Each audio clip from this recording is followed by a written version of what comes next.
Meus irmãos, para mim é uma grande alegria estar aqui nesta noite.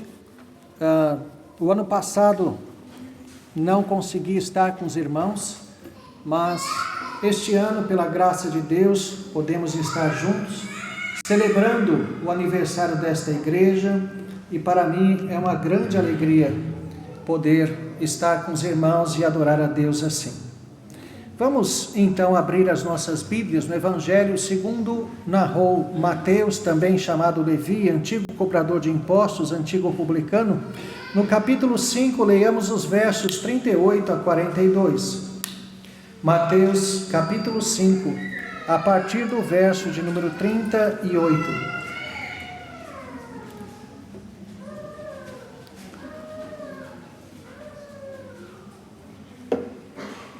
Diz assim a Escritura: ouvistes que foi dito, olho por olho, dente por dente. Eu, porém, vos digo, não resistais ao perverso, mas a qualquer que te ferir na face direita, volta-lhe também a outra. E ao que quer demandar contigo e tirar-te a túnica, deixa-lhe também a capa. Se alguém te obrigar a andar 1 milha, vai com ele 2. Dá a quem te pede, e não voltes as costas ao que deseja que lhe emprestes. Vamos nos dirigir a Deus em oração. Senhor nosso Deus, graças te damos de todo o coração pela ocasião do culto. Ó Deus, momento incomparável, quando como família tua nos reunimos em tua presença para desfrutar, ó Deus, da tua presença e ouvirmos a tua voz, a tua palavra. Assim rogamos, ó Deus, que o autor da Escritura, teu Santo Espírito, seja o mesmo, ó Deus, a pregá-la, a comunicá-la à nossa mente e aplicá-la ao nosso coração, para que nós, ó Deus, cresçamos, sejamos alimentados, fortalecidos, exortados, animados, consolados na tua presença. Nós oramos no nome santo do Senhor Jesus. Amém. Meus irmãos, quando nós olhamos para este texto, estamos em pleno Sermão da Montanha, Sermão do Monte. O Sermão do Monte, ele tem um papel bastante destacado no ministério de Cristo, sendo o segundo maior sermão que o Senhor Jesus pregou. O maior deles é o discurso do cenáculo, capítulos 13 a 17 do Evangelho de João. O segundo é este, e o terceiro também aqui em Mateus, o sermão profético, Mateus 24 e 25. Jesus aqui sobe ao monte no capítulo 5, verso 1, e no capítulo 8, verso 1, ele desce. Este sermão, ele é direcionado aos discípulos. Jesus sobe ao monte, os seus discípulos se assentam, as multidões o rodeiam, mas diz que ele fala aos discípulos, passou a ensiná-los aos discípulos, dizendo, fala das bem-aventuranças, como sendo a alegria. Bem-aventurado é ser feliz. A felicidade é a marca de um crente, mas não a felicidade que se vê no mundo. A felicidade de um ímpio é muito simples, é a convergência de todas as coisas à sua própria vontade. Então o homem é feliz, o homem sem Cristo, quando ele alcança aquilo que ele busca. Mas enquanto o ímpio tem a sua felicidade na satisfação da sua vontade, o crente é aquele que tem a sua vontade na satisfação da vontade de Deus. E é por isso que a felicidade do crente é completamente outra.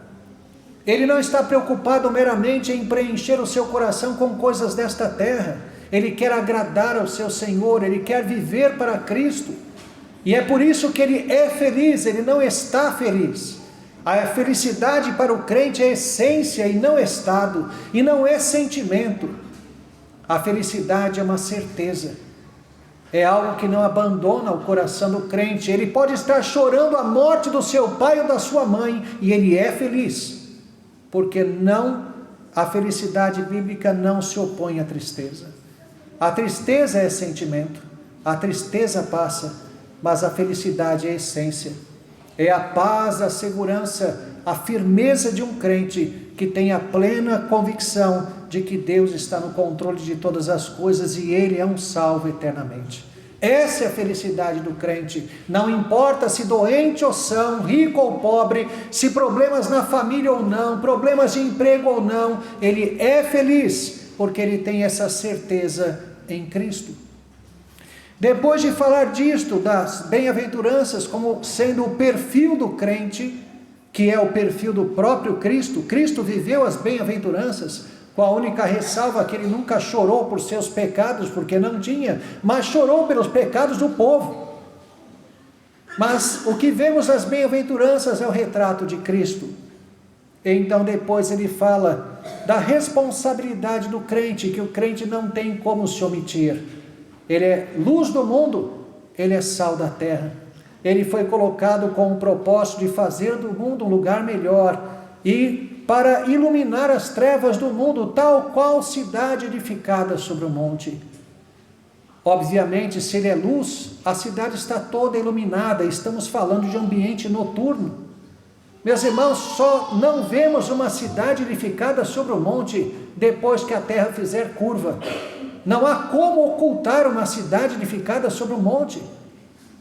E é isso que Jesus está dizendo: ninguém acende uma candeia para colocá-la debaixo do alqueire. O alqueire era uma medida, um caixote de determinada medida. Não faz sentido você colocar uma lâmpada embaixo de um caixote, não vai iluminar nada. Coloca-se então o velador, que era uma plataformazinha que ficava no alto da parede para iluminar toda a casa. Então vejam, o propósito de Deus é este: fazer de você sal, fazer de você luz, para que você cumpra a sua responsabilidade neste mundo. E então o Senhor passa a fazer uma exposição da lei. Ele diz: não penseis que vim revogar a lei, os profetas não vim revogar, eu vim para cumprir. E quando ele diz isso, ele claramente se coloca como profeta semelhante a Moisés. Na época de Cristo, os judeus esperavam alguns chamados personagens escatológicos. Escatologia quer dizer estudo das últimas coisas. Jesus é aquele que encerra o Antigo Testamento e inaugura o Novo Testamento. O Antigo Testamento vai até o Pentecoste, e o Novo se inicia no Pentecoste. Os dons para a igreja são derramados pelo Espírito. Só existe igreja neotestamentária a partir do Pentecoste. É interessante ver que, por exemplo, na escolha de Matias, foi usado um método tecnicamente, peculiarmente veterotestamentário. Foi usado lançar sortes. Era Antigo Testamento. Então vejam, quando Jesus sobe ao monte, isto equivale a Moisés subindo a Horebe. Moisés sobe ao monte Sinai para tomar as tábuas da aliança e para promulgar a lei. Jesus sobe ao monte para promulgar os seus ensinamentos, para ensinar a lei como ele faz. Exatamente no texto que lemos, ele está encerrando os seus ensinamentos sobre a lei. E quando ele diz: não penseis que vim revogar a lei aos profetas, isto tem como pano de fundo uma passagem muito peculiar de Moisés, quando ele sobe ao monte para tomar as tábuas da lei, para recebê-las. Deus diz: desce depressa, porque o povo já desviou. Quando ele desce, encontra Josué ao pé do monte, e Josué diz: eis que ouço alarido de guerra no arraial. E Moisés diz: não é alarido de guerra, é alarido dos que festejam. E chegam lá e encontram aquelas orgias, aquele paganismo terrível, porque tinham feito para si o bezerro de ouro. E o que faz Moisés? Ele quebra as tábuas da lei. É interessante que na língua grega, quando Jesus diz: não penseis que vim revogar a lei e os profetas, essa palavra revogar tem como sentido principal destruir. Então vejam que, ao contrário do que fez Moisés, ao descer do monte e encontrar o povo em apostasia, e então anular a aliança que mal tinha começado, quebrando o contrato. Quando você rasga o contrato, significa acabou. A quebra das tábuas da lei era isso. As tábuas, além dos mandamentos, era como que o contrato da aliança, era aquilo que os homens deveriam fazer. Quando Moisés quebra as tábuas da lei, é como se rasgasse o contrato, acabou. É certo que depois, pela misericórdia de Deus, Moisés sobe para pegar a segunda via depois. Mas naquele momento, a aliança havia acabado. Então vejam, Jesus diz: eu não vim quebrar a lei, não vim fazer como Moisés fez, eu vim cumprir. E por um motivo muito importante, a lei vigora até o último dia. Isso quer dizer, vocês estão condenados se eu não cumpri-la. A atitude de Cristo, portanto, é uma atitude graciosa. Ele vem cumprir a lei, ao invés de quebrá-la como fez Moisés. E então começa a exposição dos mandamentos, alguns que são aí listados por Jesus Cristo: não matarás, não adulterarás, não dirás falso testemunho. E depois 2 mandamentos que são mandamentos um tanto gerais, mas que nos ensinam algo preciosíssimo. Meus irmãos, estritamente, este texto que lemos, versos 38 a 42, fala a respeito da vingança. Na verdade, a respeito da vingança do crente, que é muito diferente da vingança que os homens buscam. Mas a primeira coisa que nós vemos em relação a isto é que este procedimento que se espera do crente, que se espera do salvo, é assimilar o modelo do próprio Cristo. É interessante que nós muitas vezes pensamos em ser discípulos de Cristo como aprender os seus ensinamentos. Mas um discípulo não era apenas aquele que aprendia, era aquele que vivia como o seu Senhor. Então teria que se imitar o modelo de vida do seu Senhor. E é interessante que o crente então geralmente se dedica a conhecer os ensinamentos, mas ele não quer viver como Cristo viveu. E este texto, seguido também dos versos 43 a 48, vão mostrar a vida do próprio Cristo. Na verdade, meus irmãos, Cristo é a lei, Cristo é o Logos, Cristo é a palavra, portanto é a lei também. No Antigo Testamento, o povo recebeu tábuas de pedra contendo mandamentos para serem cumpridos. No Novo Testamento, nós recebemos um Cristo, recebemos a lei vivida. Jesus veio cumprir a lei, portanto, olhar para Cristo é ver a lei em funcionamento, é ver a lei sendo cumprida. Ao invés de ver a lei na teoria, vemos a lei na prática. Jesus é a lei, é o cumprimento da lei, é a palavra de Deus, é o Logos divino. Mas nesses 2 versos nós vemos algo muito interessante, especificamente aplicado a Cristo, porque reparem, ouvistes que foi dito olho por olho, dente por dente, a lei do talião. Eu, porém, vos digo, não resistais ao perverso. Foi o que Jesus fez. Ele disse que ele poderia rogar legiões de anjos para tirá-lo daquela situação da cruz, mas ele não fez. Ele não resistiu aos perversos. Jesus foi esbofeteado, não apenas na face direita, mas também na esquerda, foi chicoteado. Jesus teve a sua capa tirada, lançaram sorte sobre ela. Jesus foi obrigado não apenas a andar, mas a carregar uma cruz, que era minha e sua. E quando vemos no amor ao próximo, amarás o teu próximo, odiarás o teu inimigo, eu porém vos digo, amai os vossos inimigos e orai pelos que vos perseguem. Meus irmãos, uma das coisas mais magníficas que vemos no ambiente da ceia, que é narrado no Evangelho de João, o sermão do cenáculo, que já fiz referência a ele, ocorre durante a ceia. Veja quantas coisas ocorreram ali, que são resumidas nos evangelhos sinóticos, Mateus, Marcos e Lucas, em poucos versos. João coloca em vários capítulos, o capítulo 13 a 17, tudo aquilo aconteceu durante a ceia. E logo no início, Jesus surpreende os discípulos com algo que eles jamais esperavam. Possivelmente, se nós olharmos para a narrativa de Lucas, os discípulos estavam discutindo quem era o maior. Quando Jesus alugou o cenáculo, nós não devemos entender que aquela ocasião, quando Jesus diz para que seguissem o homem que estava carregando um cântaro de água até o local, e naquele local seria o local onde ele realizaria a ceia, que isso era algo sobrenatural. Provavelmente Jesus combinou que seria este o sinal. Reparem, quando Jesus vai a Jerusalém naquela sua última semana de vida, ele já era muito popular. Todo mundo queria saber onde Jesus ia celebrar a Páscoa, portanto tinha que ser extremamente sigiloso o lugar onde ele faria isso. Nem os apóstolos souberam. Ele tratou disso separadamente, em secreto, e o sinal era este: um homem carregando um cântaro. E isso seria realmente muito diferente, porque tirar água do poço era trabalho de mulher. Portanto, ver um homem carregando um cântaro ia ser o único. Então sigam aquele homem, e onde ele for, será o lugar onde deveremos celebrar a Páscoa. E aí, fazia parte da própria Páscoa, na época do judeu, lavar os pés.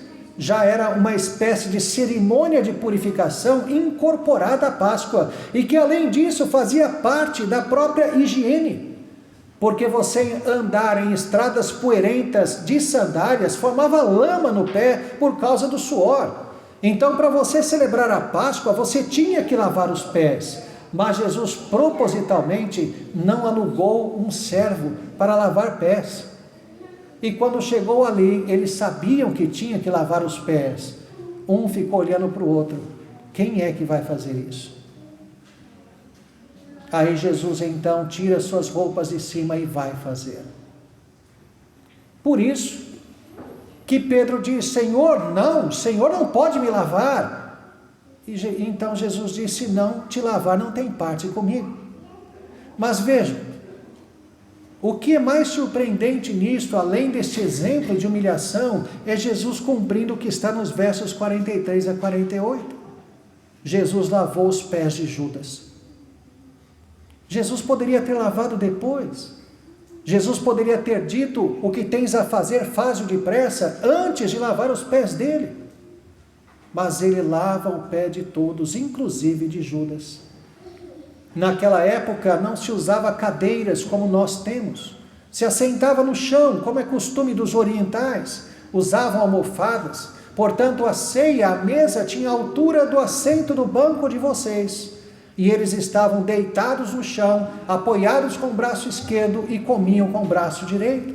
E os pés estavam para trás. A mesa em formato de U. E quem estava na cabeceira era Cristo. E os 12, 6 de cada lado. E por isso Jesus pôde passar e lavar os pés de cada um, porque os pés estavam todos para trás. Seria difícil imaginar Jesus se debatendo entre pé de mesa e cadeira embaixo de uma mesa como nós conhecemos. Leonardo da Vinci errou feio no retrato da ceia, não foi assim como ele pintou.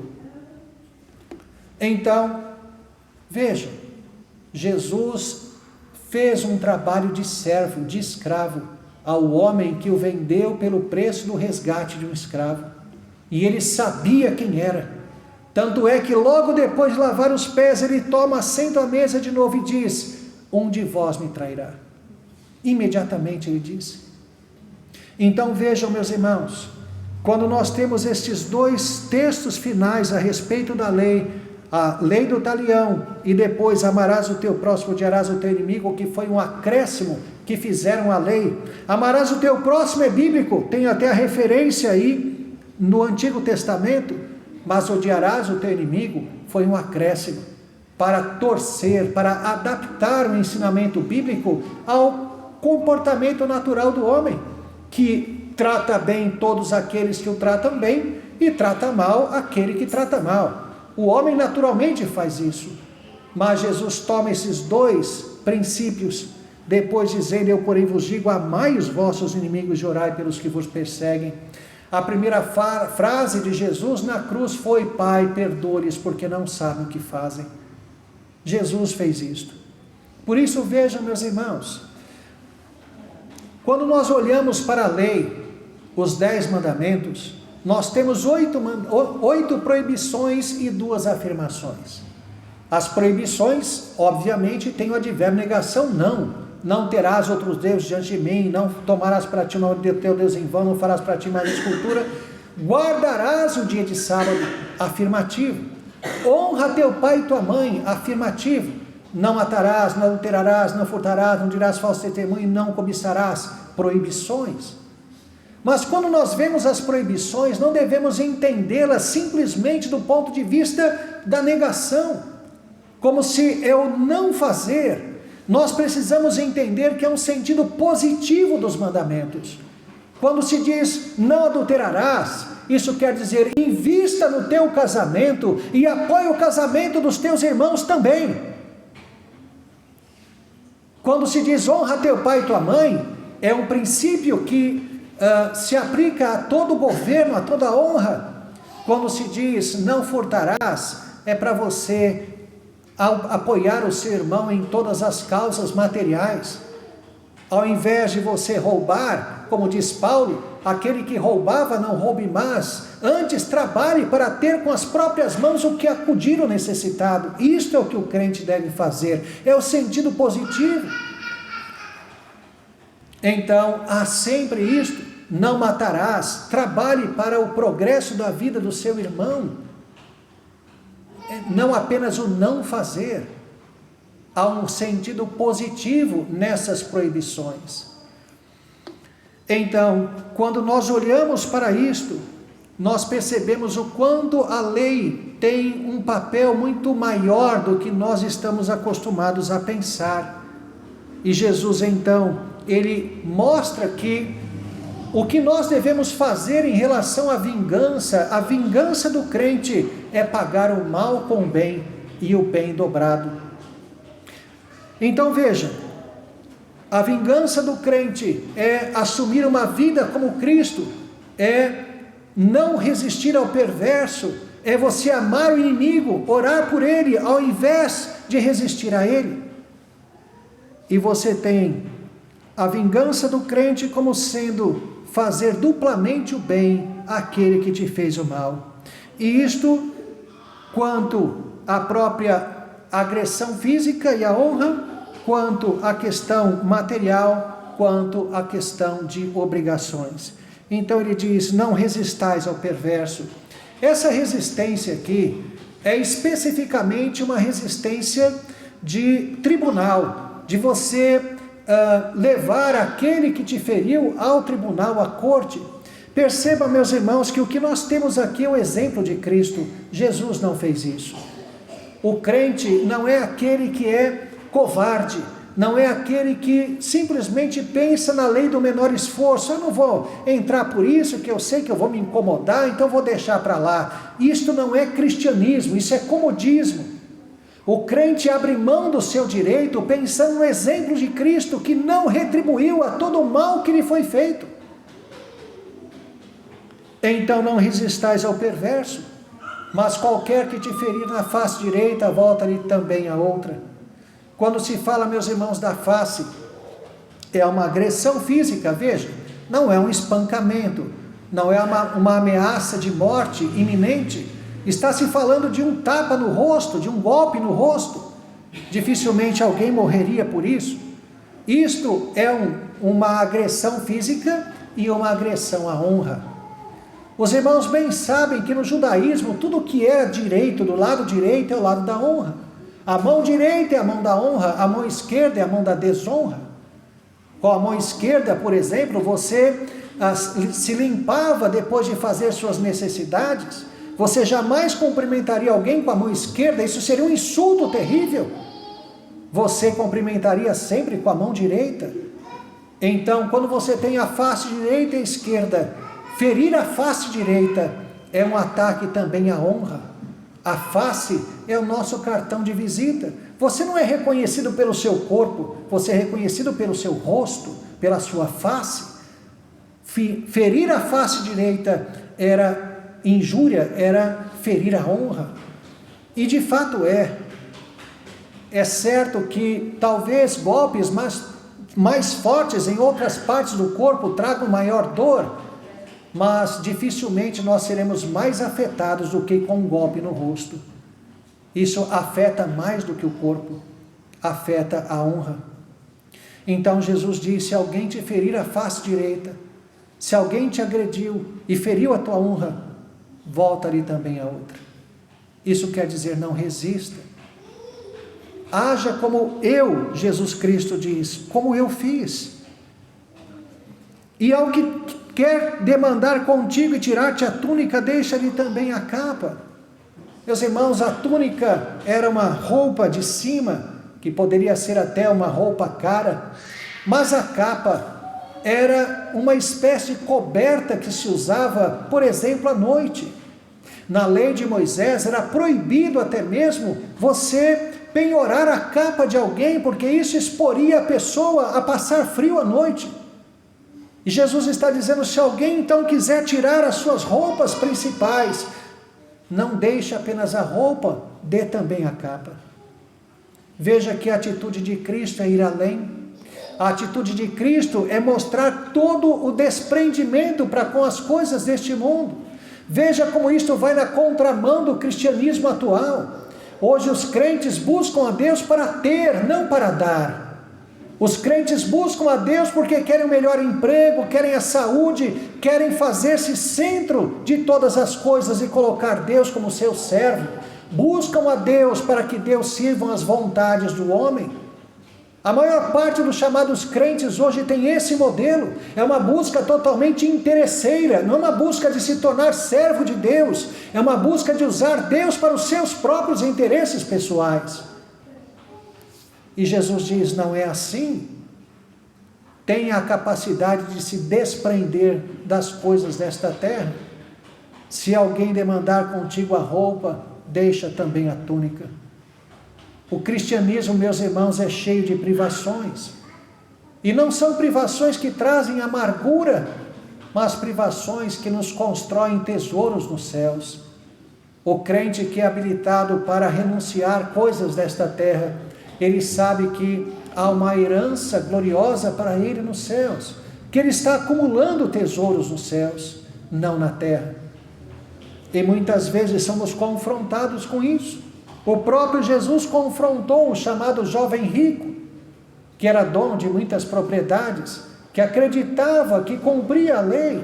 É interessante, veja a lei de novo. Jesus diz, o jovem rico pergunta, o que devo fazer para herdar a vida eterna? Jesus diz, cumpre os mandamentos. E aí vem uma pergunta cretina, quais? É lógico que eram todos. No entanto, aquilo foi uma resposta de Jesus exatamente dentro do que o jovem acreditava. Jesus diz, honra teu pai e tua mãe, não matarás, não furtarás, não adulterarás, não dirás falso testemunho, e para aí. E diz, e o jovem diz, isso tenho feito desde criança. Então Jesus fala, falta ainda uma coisa, vai, vende tudo que você tem, dá aos pobres e terás um tesouro comigo. Veja, Jesus propositalmente omitiu, não cobiçarás, porque esse era o problema do jovem rico. E ao invés de dar o mandamento na proibição, não cobiçarás, ele faz uma afirmação, vai vender tudo que você tem, dá aos pobres e você vai ter um tesouro comigo. E ele foi embora triste, porque era apegado a muitos bens que possuía. Então vejam, o exemplo de Cristo não é esse. Nós temos que estar desapegados das coisas desta terra, aptos para não fazer valer até mesmo direitos, se isto significa a glória de nosso Senhor. E se alguém te obrigar a andar 1 milha, vai com ele 2.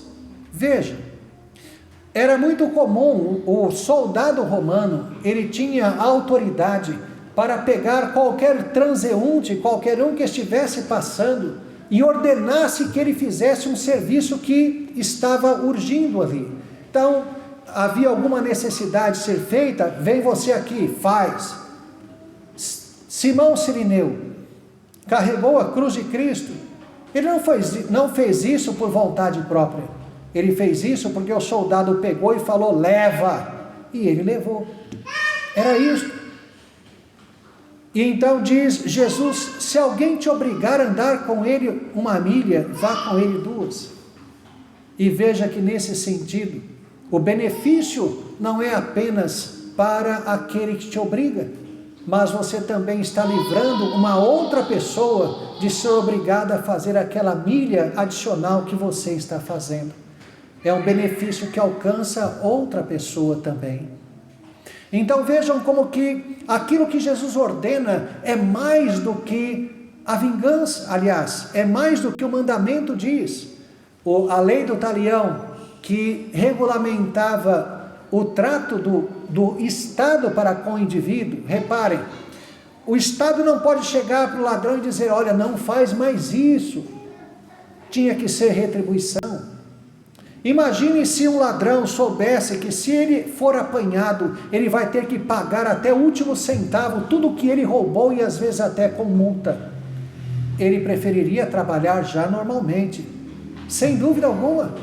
Mas nesse sistema falido de justiça que existe nesse país, o que nós vemos é que geralmente aqueles que são lesados, continuam lesados.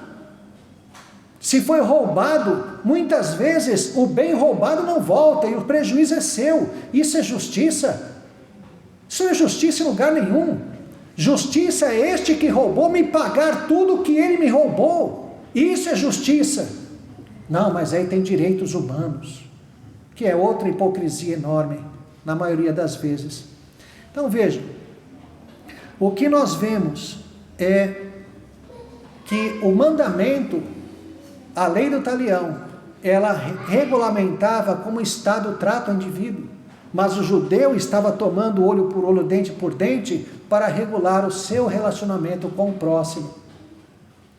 E além disso, veja, a vingança, quando ela se reveste assim de vingança, ela vai além do olho por olho, dente por dente.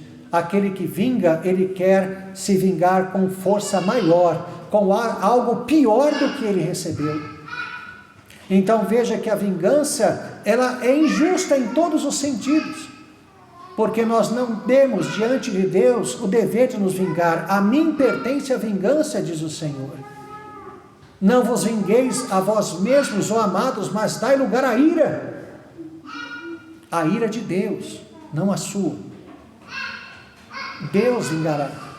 Por isso que nós devemos estar aptos a abrir mão daquilo que é nosso, e até mesmo destas coisas como ataque à honra, estar preparado para fazer coisas por obrigação, desde que não sejam pecaminosas, para dar testemunho da nossa fé, e acreditar piamente que Deus está no controle, e que Ele vai exercer a sua justiça.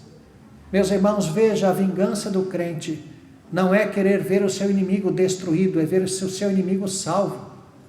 A vingança do crente é orar por ele, para que Deus converta o seu coração, para que, no caso ainda que não seja um eleito, que ele seja pelo menos capaz de reconhecer os erros que ele tem cometido e mudar o seu comportamento. Amai os vossos inimigos, como? Orando por eles, servindo aos seus inimigos, como fez Jesus, que serviu até mesmo aquele que o vendeu à morte, que orou por aqueles que estavam crucificando. É isto. Esse é o exemplo. Então precisamos muito, meus irmãos, rever os nossos posicionamentos.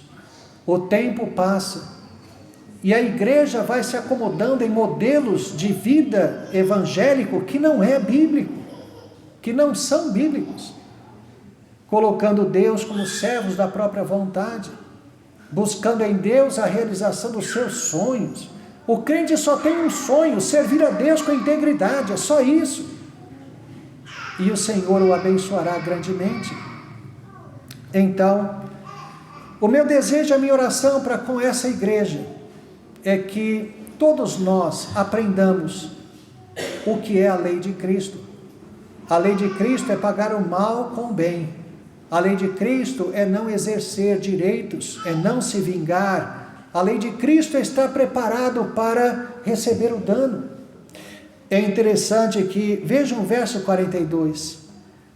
Em todos os 3 exemplos que aparecem, o próximo é aquele que bateu na tua cara, no seu rosto e te feriu a honra. O próximo é aquele que roubou uma coisa sua. O próximo foi quem te obrigou a fazer uma coisa. Portanto, o teu próximo parece ser uma pessoa muito agradável. Quando eu falo desse texto, eu sempre me lembro do meu pai. Meu pai, ele conta que sempre sabia quando a minha mãe ia engravidar. era quando ele estava desempregado. No nascimento da minha irmã mais velha, no meu nascimento, que eu sou do meio do meu irmão mais novo, meu pai estava desempregado. Então, quando foi a ocasião do meu nascimento, o meu pai desempregado estava sem dinheiro para pagar o aluguel. E a única pessoa que ele conhecia que podia lhe emprestar o dinheiro, ele ficou sabendo que tinha acabado de levar um calote. E ele ficou muito constrangido. Como é que ele ia pedir dinheiro emprestado para alguém que acabou de levar um calote? Mas ele foi, não tinha outra forma. Ele foi, explicou a situação, disse que sabia que aquele senhor havia recebido um calote, mas ele disse que pagaria, que ele honraria a sua palavra assim que ele arrumasse um emprego. E foi muito interessante a resposta que deu aquele senhor. Ele disse ao meu pai: está vendo essa mão? Está vendo esses dedos? Nenhum deles é igual ao outro. Com isso ele quis dizer que não é porque aquele homem me deu o calote que você vai dar também.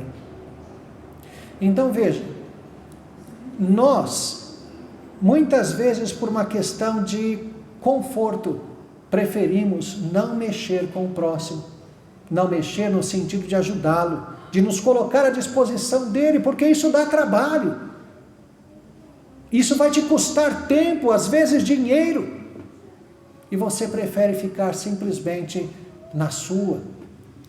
É interessante que Jesus vai dizer: tudo quanto, pois, quereis que os homens os façam, assim fazei vós também a eles, porque esta é a lei e os profetas. Existe um lema de Confúcio. O confucionismo é uma religião muito forte no Japão, por exemplo, no Oriente. Confúcio dizia: não faça para o outro aquilo que você quer que façam para você. Né? Então veja, não fazer para o outro coisas desagradáveis. Jesus diz: faça para o próximo aquilo que você quer que faça para você. Existe alguma diferença? Enorme. Confúcio diz: faça nada, fique aí no seu canto, não mexa com ninguém. Jesus diz: vá fazer o bem. O bem que você quer receber, vá fazer. Então vejam, essa é a lei de Cristo. Ao invés de olhar para o próximo como sendo um incômodo, um irmão que está em dificuldade chega perto de você, você já vai se afastando porque ele vai te pedir alguma coisa, esteja disposto a servir. É isso. Essa é a lei de Cristo. Foi o que Jesus veio fazer, servo e sofredor ainda. Ele veio para servir, ele veio para dar a sua vida. E o mesmo modelo ele quer que nós sigamos. Ser discípulo não é ser aluno. Ser discípulo é ser imitador do seu Senhor. Você aprende o que ele ensina, mas também imita o seu procedimento. Os crentes de hoje conhecem a Bíblia, mas dificilmente querem abrir mão, viver a renúncia que Cristo viveu. E este é o Evangelho de Cristo. É um Evangelho de renúncia, onde nós nos sentimos extremamente felizes, renunciando às coisas, para servir o próximo e para agradar a Deus. Pensem nisso. Isto, vejam, ao invés de você vingar pagando em dobro o mal que te fizeram, a sua vingança é pagar dobrado em bem o mal que te fizeram. Que Deus nos abençoe grandemente. Amém.